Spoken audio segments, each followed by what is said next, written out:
पूर्व नागपूरमध्ये शरद पवार गट, राष्ट्रवादीचा आणि शिवसेना उद्धव ठाकरे गटाने सुद्धा दावा केलेला आहे, तर दुसरीकडे काँग्रेसचे काही इच्छुक मात्र प्रचाराला सुद्धा लागलेले आहे। संगीता तलमले आपल्यासोबत आहेत। संगीताताई, खरं तर जोरदार प्रचाराला सुरुवात केली आहे। काल विकास ठाकरे बोलले होते की आम्ही 6च्या 6 जागा लढू। पूर्वमध्ये इच्छुक म्हणून आपण तयारी पण सुरू केलेली आहे, प्रचार पण सुरू केला आहे। बिलकुल दादानी सत्य सांगितलेलं आहे, कारण हा पूर्ण नागपूर काँग्रेसचा गट राहिलेला आहे आणि आम्ही नक्कीच यावेळेस 6च्या 6 सीटा निश्चितच लढून आणून।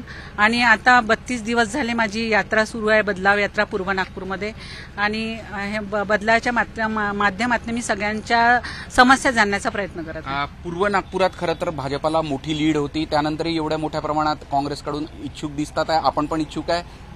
बिलकुल इच्छुक राहणारच आहे, कारण ती लोकसभा होती, ही विधानसभा आहे, फरक असतो। आणि तुम्ही बघू शकता आमचा उमेदवार विकासजी ठाकरे कुठेही हारलेले नाहीये, बऱ्याचशा लीडनी ते आलेले आहे। कुठेतरी आम्ही कमी पडलो असेल, त्याच्यामुळे आम्हाला थोडासा हारचा सामना करावा लागला। पूर्व नागपूरमध्ये शरद पवार गटाने राष्ट्रवादीचा दावा केलाय, त्याचबरोबर उभाठा म्हणजे शिवसेना उद्धव ठाकरे गटाने सुद्धा दावा केलाय।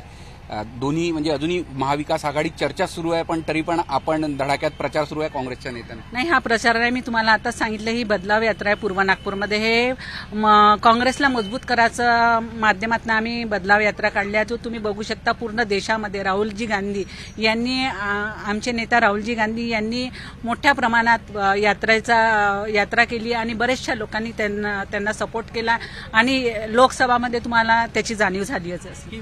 बदलाव यात्रा जरी म्हणत असलं तरी म्हणजे काँग्रेसच इथनं पूर्वमधनं लढणार, म्हणजे सीट जाणार नाही मित्र पक्षांना, आणि अगदी जोमात प्रचाराला लागले। नक्कीच लढेल ते, महाविकास आघाडी आहे, सगळ्याचा अधिकार आहे मागण्याचा, आणि तो ते करत आहे। बस मग पक्ष ठरवतील कोणाला देतील, पण आमची निश्चित आहे की 6ची 6 सीटा काँग्रेसला येईल, याची उमेद आम्ही आपल्या पक्षाकडून करत आहे। आपण बघू शकतो एकीकडे महाविकास आघाडीमध्ये जागा वाटपाबाबत चर्चा सुरूच आहे, पण पूर्व नागपुरात शरद पवार गट, राष्ट्रवादीचा आणि उद्धव ठाकरे गटाने दावा केला असला तरी काँग्रेसचे जे इच्छुक जे आहेत त्यांनी प्रचार आणि 1-2 जोमात लोकांशी संपर्क साधण्यास सुद्धा सुरुवात केलेली आहे। झी मीडियासाठी व्हिडिओ जर्नलिस्ट रत्नश्री सातपुतेसह अमर काणे, नागपूर।